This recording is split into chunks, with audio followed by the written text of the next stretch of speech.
யூசிக்குமுல்லாஹு ஃபீ அவுலாதிக்கும் லிஸ்ஸக்கரி மிஸ்லு ஹவ்லில் உன்சையைன். சூரத்து நிசா 11வது வசனம். உங்களுடைய பிள்ளைகள் விடயத்தில் அல்லாஹ் உங்களுக்கு கட்டளை இருக்கிறான். என்ன கட்டளை? உங்களோட பொம்பளை பிள்ளைகளுக்கு கொடுக்கறது போல 2 மடங்கு ஆம்பளை பிள்ளைகளுக்கு கொடுக்கணும். யார கட்டளை? அல்லாஹ்வோட கட்டளை. உங்களை தொலை சொன்ன அல்லாஹ் தான், நோன்பு பிடிக்க சொன்ன அல்லாஹ் தான். இன்னைக்கு 20 லட்சம் செலவழித்து ஹஜ்ஜுக்கு போறீங்களே, அல்லாஹ் சொன்னான் என்பதற்காக அந்த அல்லாஹ் தான் இதையும் சொன்னான். எங்கேயாவது மௌலைமார் ஹுத்பாவிலே உங்களுக்கு சொல்றார்களா? சொல்லாங்க. பொம்பளை பிள்ளைக்கு ஒரு காவளவு கொடுத்தால் ஆம்பளை பிள்ளைக்கு அரவளவு கொடுக்கணும். உங்களோட மகளுக்கு நீங்க 2 ஏக்கர் பூமி கொடுத்தால் ஆம்பளை பிள்ளைக்கு 4 ஏக்கர் பூமி கொடுக்கணும். உங்களோட மகளுக்கு ஒரு சின்ன ஒரு வீடு கட்டினால் ஆம்பளைக்கு பெரிய வீடு கட்டணும். கட்டினால் கட்ட வேண்டிய தேவை வராது, முறைப்படி செஞ்சார். அல்லாஹ் சொன்ன சட்டம். ஆனா என்ன செய்யறார்?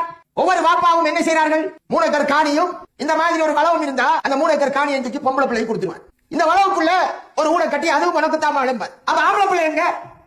அவன் நடுரோட்டில். அன்றைக்குரிய தாய்மார்களே, சகோதரர்களே, இது மிக பெரும் பாவம், மிக பெரும் அநியாயம். நரகத்தில் நிரந்தரமாக இருப்பதற்கு காரணம் கர்மம். ஏன் என்று இந்த சட்டத்தை சொல்றார்கள் இல்லை. தனிப்பட்ட நபர்கள் செய்யற பிழைக்காக அல்லாஹ்வுடைய சட்டத்தை மறைக்கலாமா? இந்த மாதிரியாகத்தான் ஒவ்வொரு பொம்பளைக்கும் ஊடு வருகிறது. ஒரு பெண்ணுக்கு எப்படி ஊடு கட்டி கொடுக்கிறார்கள்? நமது பகுதிகளிலே கூட பிறந்த சகோதரனுக்கு சேர வேண்டிய 2 பங்கையும் கொடுக்காமல் மொத்த சொத்தையும் ஒரு பொம்பளை பிள்ளைக்கு கொடுத்தால் அந்த சகோதரன் அநியாயம் இழைக்கப்பட்டு அந்த அநியாயத்துக்குரியவராக பெற்றோர் மாறிவிடுகிறார்கள். ரசூலுல்லாஹி ஸல்லல்லாஹு அலைஹி வஸல்லம் என்ன சொன்னார்கள்? பஷீர் ரலியல்லாஹு அன்ஹு தனது மகனை அழைத்து வருகிறார் ரசூலுல்லாஹ்விடம். அல்லாஹ்வின் தூதரே, என் மனைவி வேண்டுகின்றான், என்னுடைய இந்த மகனுக்கு குறிப்பாக ஒரு கிஃப்டை கொடுக்க வேண்டும். நபிர காலத்தில் இருந்த சஹாபாக்கள் 1-2 பேர் தான் வசதிக்காரர்கள், மற்ற எல்லாரும் ஏழைகள். அதுக்குள்ள ஒரு தாய் கேட்கிறா, கணவனிடம் ரிக்வெஸ்ட் பண்றா, இந்த மகனாருக்கு ஒன்றை கிஃப்டா கொடுங்கோ பிரத்யேகமா. அப்ப ரசூலுல்லாஹி ஸல்லல்லாஹு அலைஹி வஸல்லம் கேட்காங்க, உனக்கு வேற ஆம்பளை பிள்ளைகள் இருக்கா? சில அறிவிப்புல வேற பிள்ளைகள் இருக்கா? ஆமா. அந்த பிள்ளைகளுக்கும் இவ்வாறு கொடுப்பையான்னு கேட்காங்க. இல்ல, இதான் தீர்ப்பு, ரசூலுல்லாஹ் கொடுத்த தீர்ப்பு. அப்ப ரசூலுல்லாஹ் என்ன சொன்னார்கள்? இது அநியாயம், அநியாயத்துக்கு நான் சாட்சி சொல்ல மாட்டேன், நான் சாட்சி அளிக்க மாட்டேன். இதை விட வேற என்னங்க வேணும்? புகாரி கிரந்தத்தில் வரக்கூடிய ஒரு தெளிவான ஹதீஸ். இவ்வளவு தெளிவான ஹதீஸ் இருக்கே.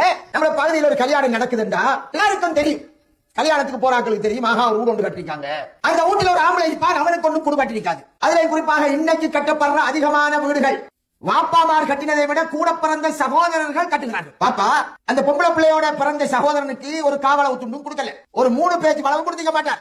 எல்லாத்தையும் பொம்பளை பிள்ளை தான் கொடுத்துட்டான். ஒரு 2 ஏக்கர் காணி இருந்தா அதையும் கொடுத்துட்டான். வசதி இல்லாத வாப்பாவாக இருந்தா அந்த ஆம்பளை பையன் அவன் உழைச்சி வீடு கட்டுறான். அப்ப அந்த வீடு யாருக்கு சொந்தம்? யாருக்கு சொந்தமான வீடு? கட்டினவனுக்கு இல்லையா வீடு சொந்தம்? அந்த வீட்டுல தரையாண்ட பொந்தில பாம்பு வந்து குடியிருக்கா போல நேற்று சாதாரணமாக இருந்தவர் வந்து அப்படியே அந்த வீட்டுல நடு உள்ளூட்டு பகுத்துறான். செடியா சென்டர் அவருக்கு தான் உள்ளூடு. இப்ப ஏசியும் போட்டு கொடுக்காரு. அவர் அந்த வீட்டின் உரிமையாளராகிறார். இது எவ்வளவு பெரிய கொடுமை! இத மௌலைமாரே இதை செஞ்சாங்கடா. சாதாரண மக்கள் செய்தால் ஏதாவது மௌலைமார் சரியா செய்யறாங்க, சாதாரண மக்கள் செய்தால் அவங்களுக்கு புத்தியாவது